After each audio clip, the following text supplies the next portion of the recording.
Have you ever felt like you were running your business, but you knew there was so much more opportunity if your health was actually in order? I am fascinated by this topic of entrepreneurs really being looked at as high performance athletes and the opportunity that we have for just health and wellness in our day to day living. I think so often we get caught up in this hustle and grind and do it all. And as busy entrepreneurs, it's easy to not take care of yourself. So that's why I've been really obsessed with watching a lot of Angie Lee's content, her Insta stories or Instagram or podcast. If you don't know Angie, she is the host of the Angie Lee Show. She has had in-person events for female entrepreneurs. She's also the founder of My Soul CBD, a CBD gummy product, actually all kinds of products. But she really hones in her efforts on speaking to female entrepreneurs and helps them to take care of themselves. Not only take care of themselves, but let me also add, maybe not take themselves so seriously. Because not only is Angie's content informative and helpful and really eye-opening, but it's also really, really funny. I love what she is putting out there. So today, not only is Angie a marketing genius, but today, rather than focus on that side of the business, we're actually going to go internal. We're going to talk about things like anxiety and ADD and ADHD and just better health habits for you, the busy entrepreneur. I hope you love this episode, and I do hope you give Angie a follow because I promise she will leave you laughing every time you check out her content, but also really inspired along the way. Guys, meet my friend, Angie Lee.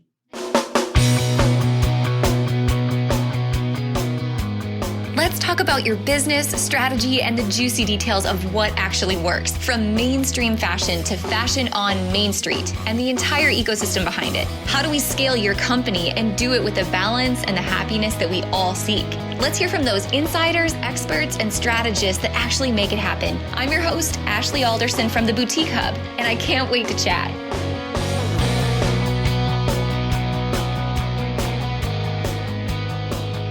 All right. Well, hey guys, welcome back to the podcast this week. I'm so pumped, Angie Lee, to have you on the show. Thanks for joining me today. Yay. I'm so excited. Oh, Thank man. you so much. We've got so much to talk about. One of the things I love, just following you on Instagram and hearing the things that you have to say, you speak to business owners on a daily basis.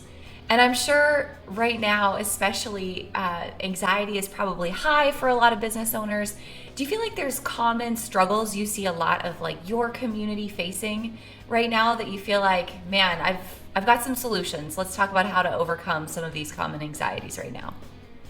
Yeah, I think for a lot of people, something that is really interesting, and I was jamming on this yesterday on my Instagram, is that ambition has seasons. And I think a lot of times, especially as women in business, we're really hard on ourselves and we don't honor that it has seasons. And just like everything else in the world, everything's cyclical. And so it's something that has been very, very present for my community right now, is that it's okay to have a day or a season where your ambition doesn't feel the same and you have to ebb and flow a little bit and dance with it in order to feel like, okay, is my foot on the gas or is it on the brake? And knowing that everything has seasons. And I wasn't told that when I got into business. It was, you know, you have these two different camps. You either have hustle so hard that you're working 90 hours a week and don't be lazy, don't sleep. And then you have like the manifestation woo-woo, like just wait for money to come to you. Like it's just going to happen, you know, my soul sister. And you're just like, what? How is it? You know, so you're like, I don't know. Both of them seem very extreme. And so I think the answer, like a lot of things in life, is somewhere in the middle. It's a little bit nuanced. And I think that, you know, I that was difficult for me because I was trying to choose one. Like, do I sit and manifest what I want and wait for money to just come to me? Or do I work 90 hours a week? It's like, well, duh, there's an in-between of honoring that there's seasons of push and going after what you want and taking action and taking this deliberate action. And then there's seasons of a little bit more rest. And that's okay to be in that ebb and flow. And I think that's actually how business should be. And I think right now, a lot of us are experiencing that. It's almost like we went through so much anxiety and stress and now we're coming out of it. And we're not honoring that it's okay to be a little tired. It's okay to feel like, what happened to my mojo? It's feeling just different now. And it's going to take a moment to get it back. And that's healthy. And I think giving yourself that permission and that grace is the best thing you can do as a business owner or a creative, instead of resisting it. And then you're just beating yourself up. And then you're like, why am I not feeling it? Why do I not feel like I did a few years ago? It's like, well, you went through something. So I think this is very, very common, and it's just not talked about because it's not sexy to say like, oh, it's going to be seasons for you. Everyone wants to hear you're always going to feel ambitious 24/7. And I do believe I'm an ambitious woman. Does it mean I'm ambitious 24/7, 365? No, but I still am an ambitious person. So yeah. Yeah, I love that. I love that. I totally agree. I think sometimes people, like, especially in our industry, right, we have this thing called the J months. January, June, and July in retail are typically just a little bit slower. And there's Why is it all the J months? That's so I know, interesting. right? It's just seasons of buying, right? Like January comes after the holidays, so people have like spent their cash on the holidays, or like summer months, like you've bought all of your summer wardrobe in April and May, and then like June and July, you're just living, right? Like you're camping and I don't know, passed out on the beach, whatever you're doing. You're camping. You don't need clothes. Yeah, right? Like you're wearing a swimsuit half the time. You're naked. I don't know. Yeah. And then you start buying again in August, really like back to school. So it's like all these seasons, especially in fashion, and that kind of goes for gift giving too. So people will curse the J months, but I feel like what an opportunity. Like you're saying, like to have grace in the season that we're in. This is the time you go back and you rest. And you rebuild your business and you rebuild systems and processes and you work on the things that you've been too busy to work on all along. And there's opportunity there. But like you just said, I am curious your thoughts on this. I feel like this constant social media trap of comparison, which I absolutely hate, I think we all just need to take a collective sigh and say, bigger is not better. Right? Like despite what men of the world, like this is going to go down a lot of rabbit holes, but despite what men of the world may think, bigger is not better. Better is better. Better is better in business. So what's your take on that? How can we just step back? What are the actions, the habits, the things that we do to make sure that we're being better and not focused on always getting bigger? Oh, yeah. I feel like, especially with social media in the last 2-3 years becoming even more popular, there's more users, there's so much noise that if you don't take a conscious effort to tune it out, it's going to get to you, no matter how much you think that you're like, no, I don't compare, I love my life. Yeah. It's very difficult as a human, whether it's subconsciously or consciously, to not scroll and look at another person who, let's say she's got like the perfect body and these supermodel kids and her perfect husband and her $8 million house, and she's making 9 figures a year. And you're just like, oh, well, I was having a good day. You know, it's so easy. But then again, who knows? She might have 9 toes and that's all a lie, you know? So like, you don't really know what's going on behind the screens. I always say that. I'm like, take everything with a grain of salt. You know, I used to follow like all the beauty bloggers in LA, and then I moved out to LA for a year or two, and I was like, oh, they're different in person. Like, it's not what's on the internet. So it's like, and that's a good and bad thing. I mean, bad because I believe the authenticity and congruency should be there, but also it's a good reminder of like, everybody's got problems. Everybody's going through something.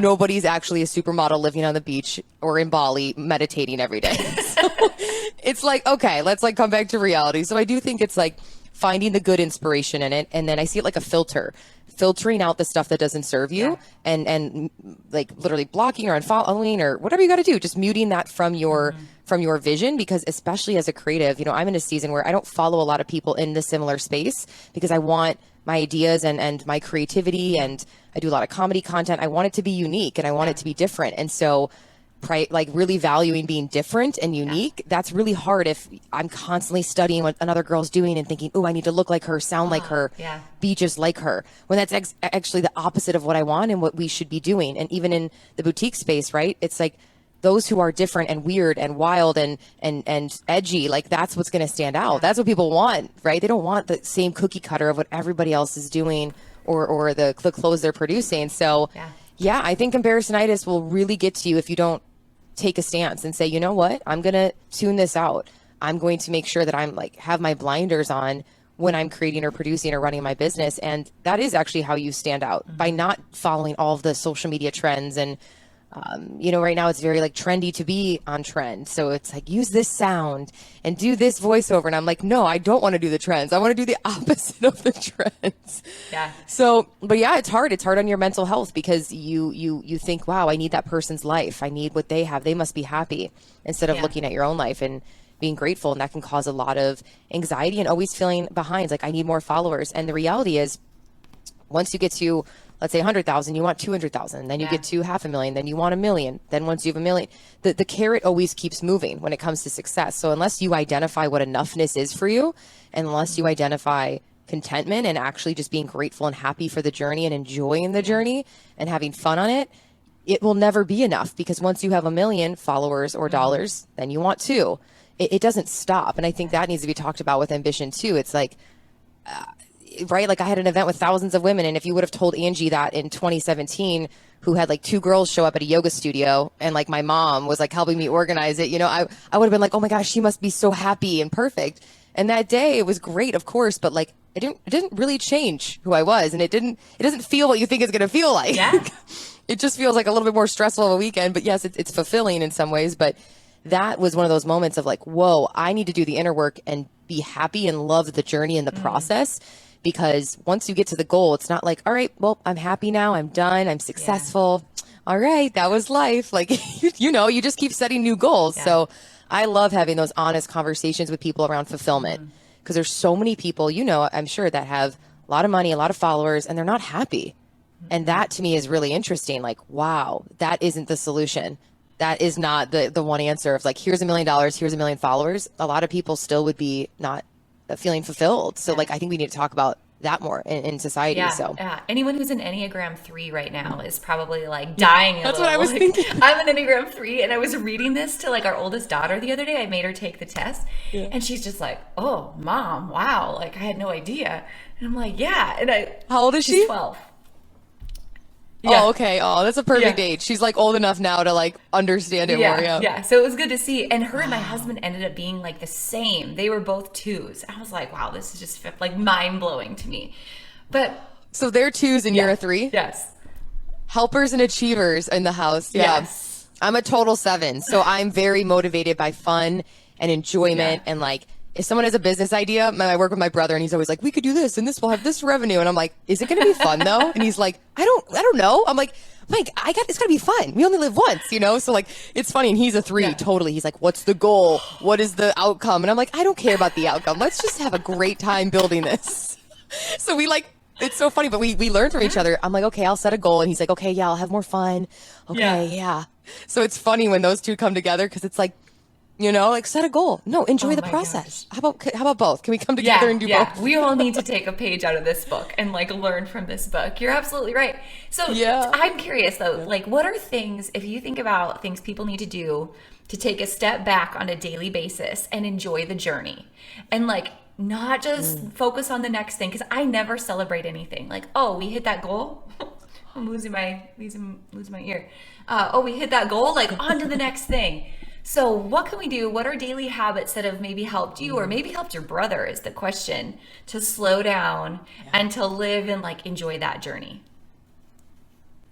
Yeah. It's interesting because I think this is, it's just not talked about enough, but it is interesting as a 7. I'm like, okay, this is the gift that I need to share more is I think that it's almost taking, not the obsession away from the goal, because that's still going to be there, but then asking yourself, one, would you still do this if the goal wasn't going to happen? Like if there wasn't that outcome, would you still enjoy waking up every day and doing what you do as your career? And I think that's important to realize. We live once, right? We're essentially these little, cucumbers. We're like 60% water rolling around on a ball. And we take this experience so seriously. Like we really do. And it's like, I mean, that sounds a little deep and dark, but let's also we'll bring some levity into this after the dark, but it's like we live once. And so I see it as like life's a game, and a lot of your time on this planet as a cucumber is going to be spent in your profession.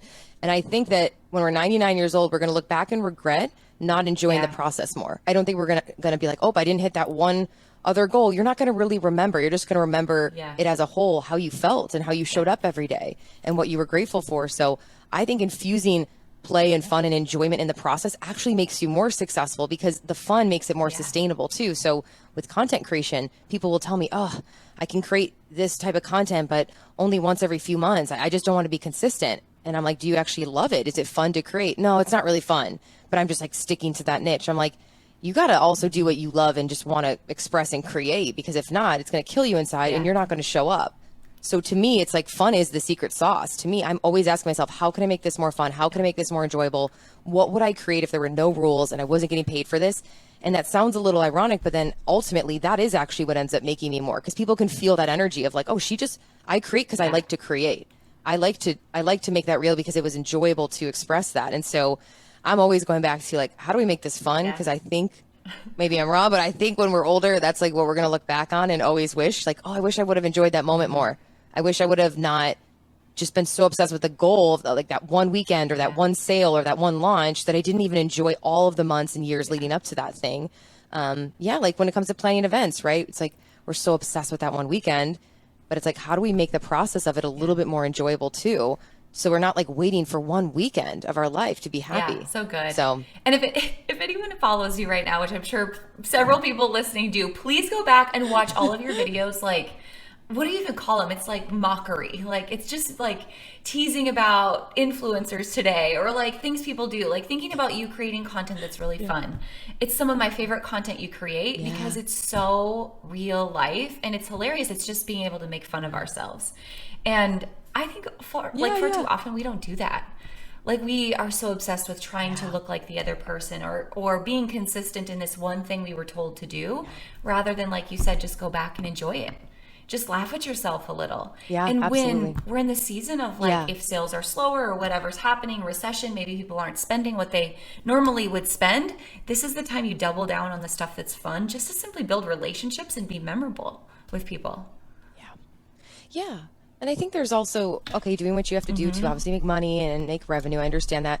But then also, even if it's a side passion, or maybe even if it's a thing that you don't make money from, but you really enjoy it. You know, I have a girl in my inbox the other day who's like, I do this for my full-time online and I like it. And then I also like sell mugs on Etsy and I make like a little bit here and there, but it's just fun. It's just it's an outlet. So it doesn't always have to be, you don't always have to monetize the outlets. I think there's so much pressure in like the boss babe girl movement. Like, okay, every single thing you like, make it a business. And it's like, no, if someone wants to paint or dance or start an Etsy shop, let them just do it. Like, it doesn't have to have the pressure of it all being a business, right? Like, I'm sure as a 3, you like see everything as an opportunity, right? But I think sometimes it's healthy to say, you know what, maybe you just do that to just be creative and just you want to do it and it makes you happy, which gives you more fuel to then put into your business. So I'm huge on finding the outlets of play and keeping that childlike curiosity as a business owner, because I think that's a superpower right now that so many adults lose.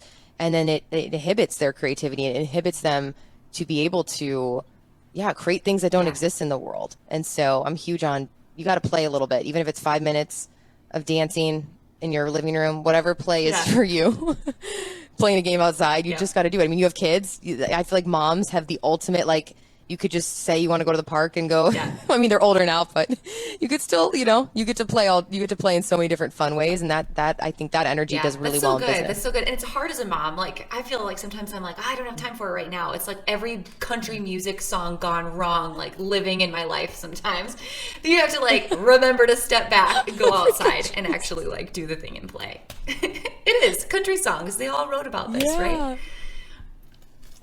I love that. That's so funny. Something else that you talk a lot about, and obviously with your CBD company and just health in general, you are so good at sharing life hacks on just taking care of yourself so that you can show up as your best self in your business, for your community, for your family, wherever it is.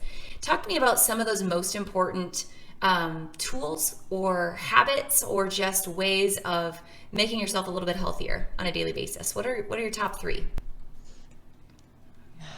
Yeah. Ooh, top 3. I'm doing a lot of weird biohacks all day. So if I had to choose 3, if you guys came over, you'd be like, what is all this stuff? I've got all my weird supplements, cold plunge. I've got all my weird hacks, but I love it. I love optimizing. I love self-care. I think when you feel good, you can do good. When you feel good, you can do good. Like, amen, end of story. If you feel like crap, it's really hard to be successful. And I argue, I don't think that's actually success. I think you can have tons of money. And if you're unhealthy, like, I don't think you've made it. I don't think that's it. I think it's feeling good and having energy and having your hormones balanced. A few things come to mind. Number 1, of course, is sleep. Like, this is huge. I know you guys are like, okay, duh, sleep. But it is arguably the most important thing when it comes to wellness. If you're not sleeping well, you can't repair, you can't have energy the next day, you can't focus. If you have ADD like me, you need a lot of sleep so we can like actually get things done the next day. Sleep is everything. That nighttime routine is so important so you can wake up feeling good. A good morning starts the night before. So you need to turn off electronics, calm down, make sure that you have magnesium, CBD, these supplements that support the central nervous system. I'm huge on my nighttime routine. I have my little salt lamps everywhere around the house. We turn off the lights so it feels like a spa. I am all about the baby grandma routines. Next, I would definitely say, obviously movement, walking a lot, keeping your body in motion. It doesn't have to be this crazy hit body pump class at the gym 6 days a week. Moving in any way that feels good for you, walking, stretching, yoga in your living room, just constantly moving the energy as a business owner and as a creative. That's where I get my best ideas. All of my content is from walks. Like every single piece of content you've seen, it's an idea. I'm on a walk and then I note it to myself either in my voice notes or I type it and then I email it to myself. So I do a lot of work outside while I'm walking. I'm like, okay, I'll create this and then I'll do this. And that's just when I feel the most creative and connected. And then last but not least, and I have some episodes on this diving deeper, but it's called cycle syncing. You guys can look this up. It's essentially, as a woman, when you are matching your cycle with your workflow. And this is like revolutionary now, even though I'm sure women have been doing this forever. And now they're like, okay, we used to do this. It's honoring that you feel different in different times of the month. Like my first 2 days of my period, I am exhausted. It's a lot. It really hits me energetically. And then in ovulation and then the other parts of my cycle, I have great energy and I feel really good. So I have to honor that as a woman and realize that I'm not going to work the same probably the week of my menstruation as I would when I'm ovulating. And there's actually science behind it. So I break down literally the brain chemistry. Like your brain is different when you're ovulating. It actually fires more neurons. It's more creative. It's wanting to literally produce things and make things right in this like womb energy, creative energy. I mean, there's a lot of the woo side to it, but it's real. And like, we're so incredible like that. Like what a cool creature that we literally like can create things and feel that creative energy during that week. And then, the week of your period, you probably do feel like I want to do more inner work and emails and not be as social and hibernate a bit. I think we should honor that. And when I started honoring that in business, that helped me so much. So I'm huge on honoring your body and working with it versus working against it. I think a lot of women are working against their body and they're like working really hard and then not eating enough calories and then working out really hard at the gym and pushing all the time. And then they're burnt out, they're in adrenal fatigue. And it's like, whoa, you got to work with your body. You got to nourishing foods and sleep and gentle movement and listening to what part of the cycle you're in. Like I'm all about like intuition and listening to your body versus pushing against it. And for so many years I did.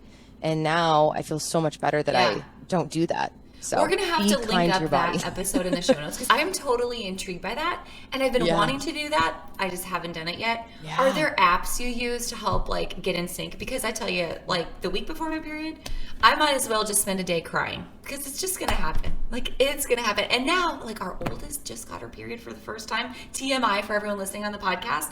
Now there's 2 of us in the house. Yeah. So my husband's like, what am I going to do with my life? Like, and we've got another one coming. Like, how's that even going to happen?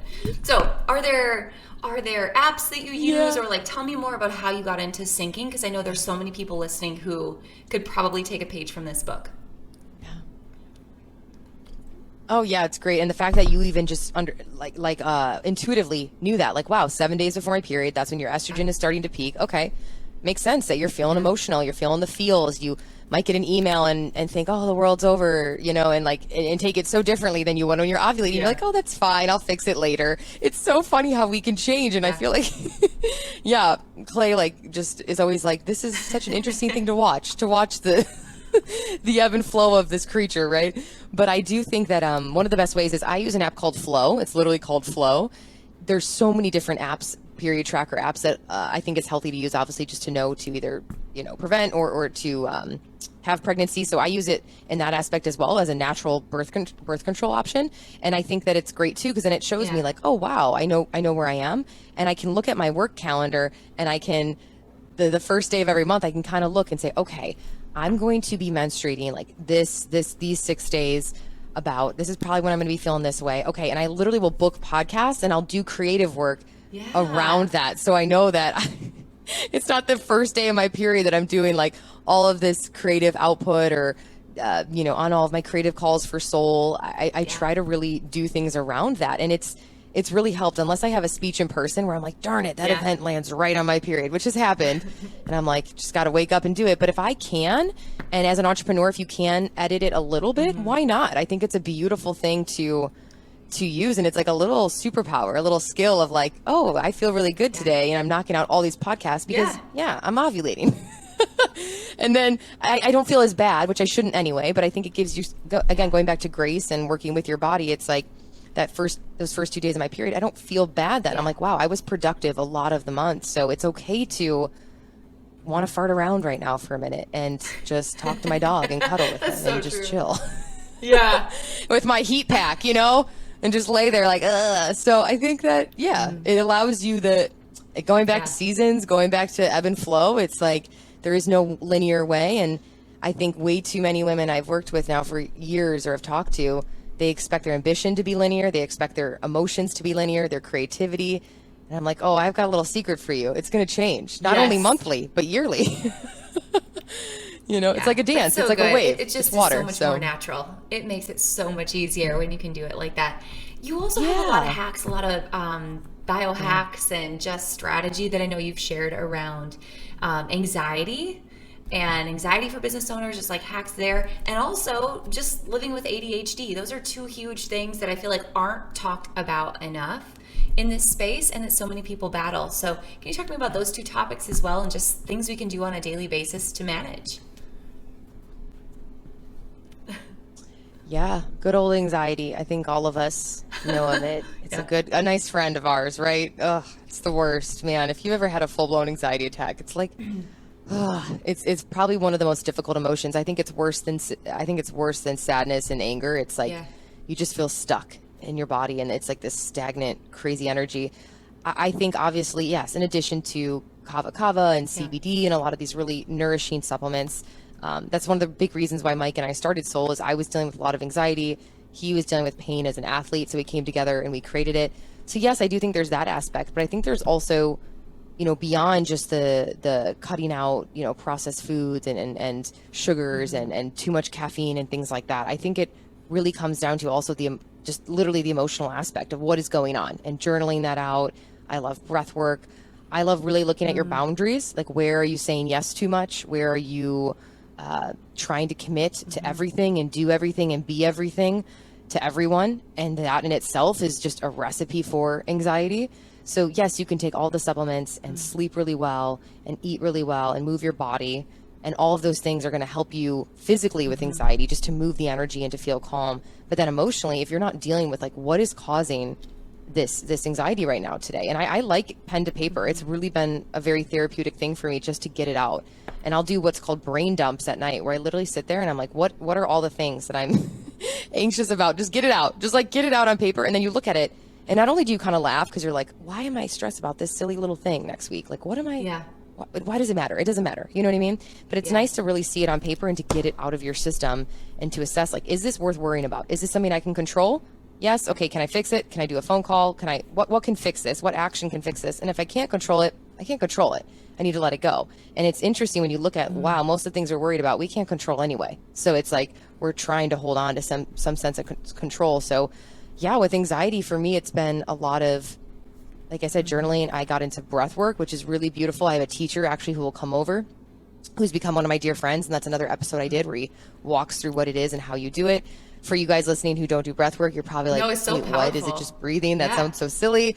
But it's actually, it's very helpful. It's very calming. You do different sequences to get your body into the parasympathetic system, which is basically where you rest and digest. And it's really beautiful. A lot of people have very like almost equivalent to like a psychedelic experience where they're like, whoa, I saw my whole life in front of me just from doing this 20-minute breathwork experience.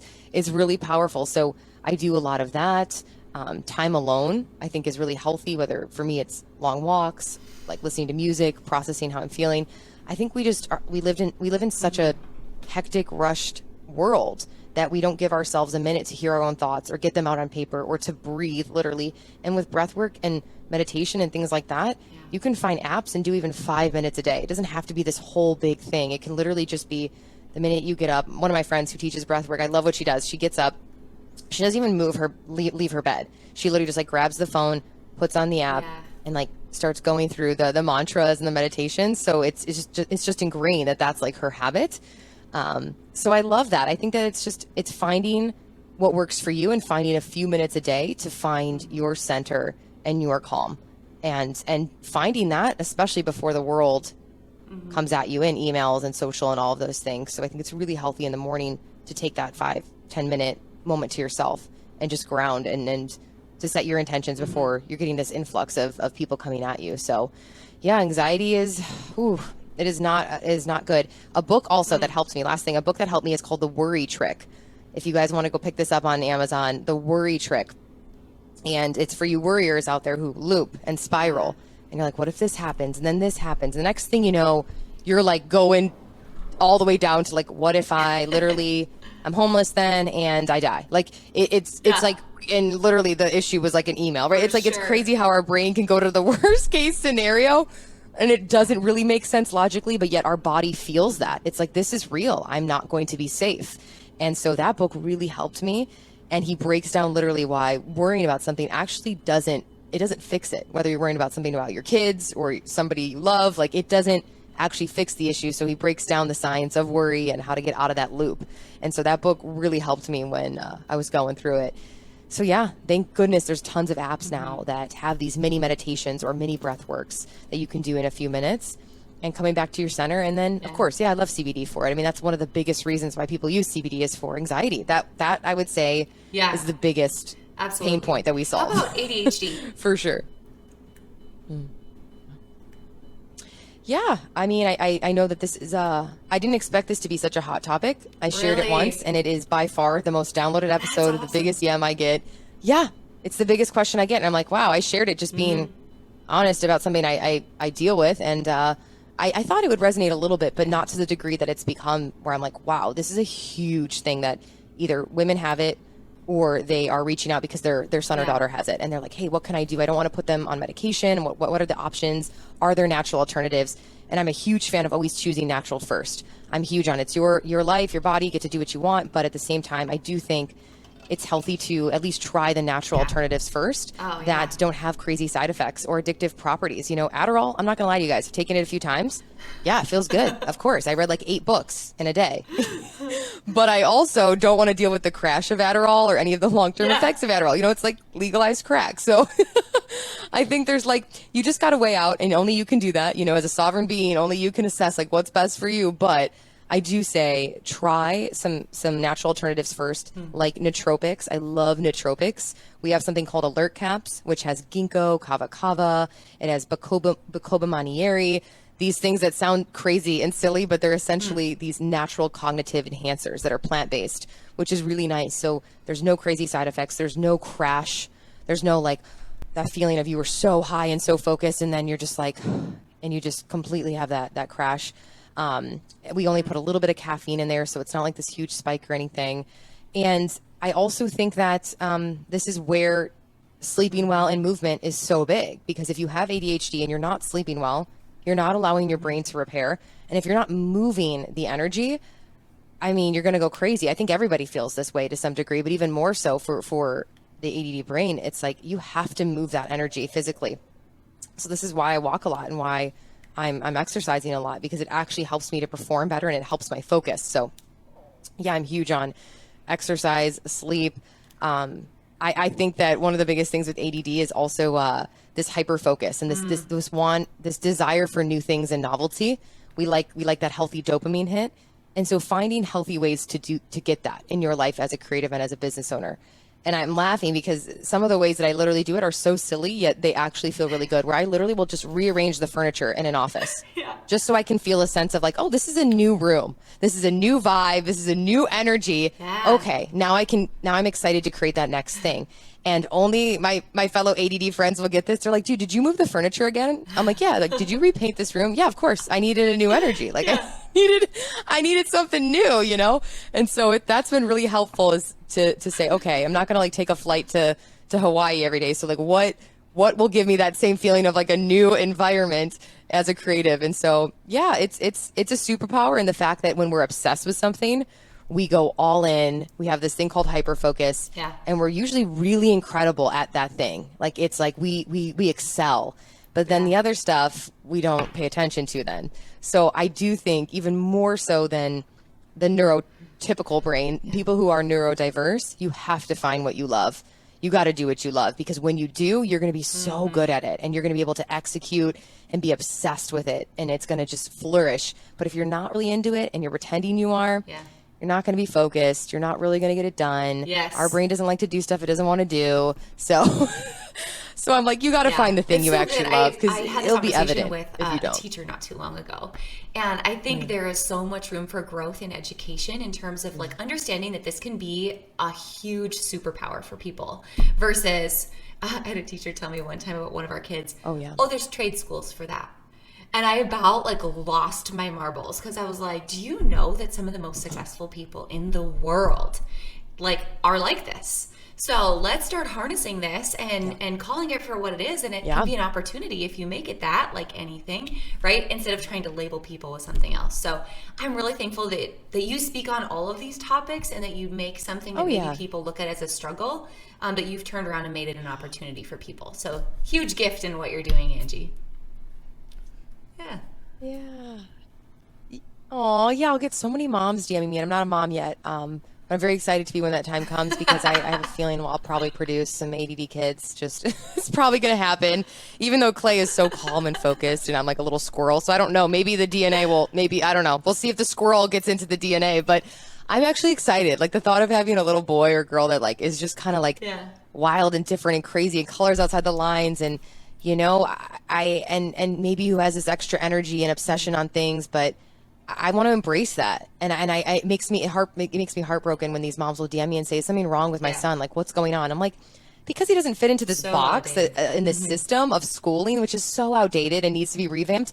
And he's sitting in a desk for 8 hours a day learning the same thing. I don't know about you, but when I was 8 years old, I wanted to stick a pencil in my eyeball too. Like, that's boring. That's not fun for a child. At 8 years old, 10 years old, you have so much energy, you have so much excitement, so much curiosity.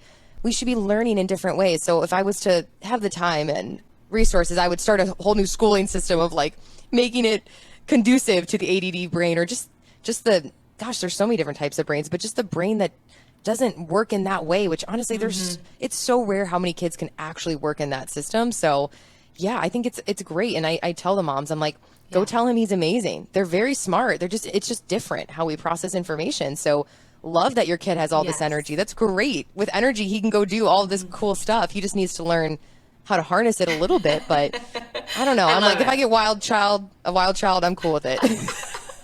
I'll just let him go outside and I'll homeschool him. I don't know. I'll be like, run around, just let it all out.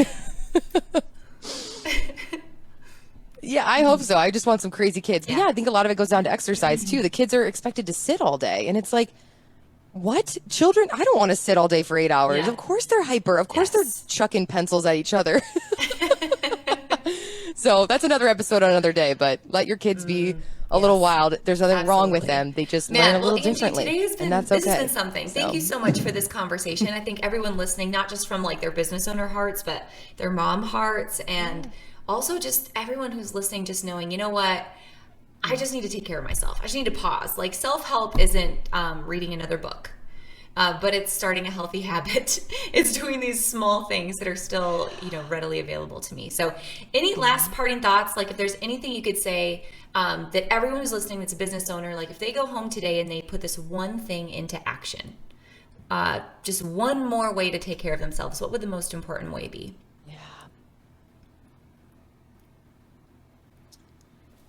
Yeah, I think the biggest one is going to be, like I said, honoring the seasons.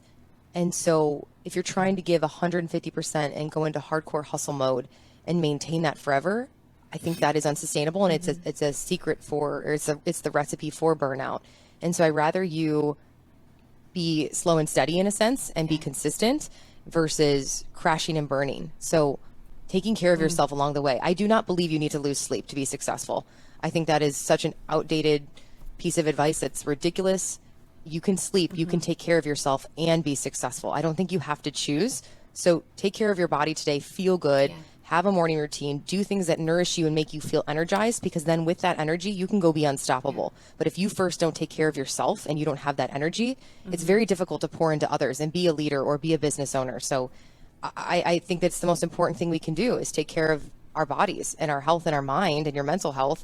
And then you can go be an incredible leader or business owner. But without that, it's hard to be. So take care of you, sleep, and Angie, thank you so much for your time today. Take care of your body. We will link up your podcast and all your contact info in the show notes today. But I admire what you're doing. Keep it up. Keep entertaining all of us on your Insta stories as well.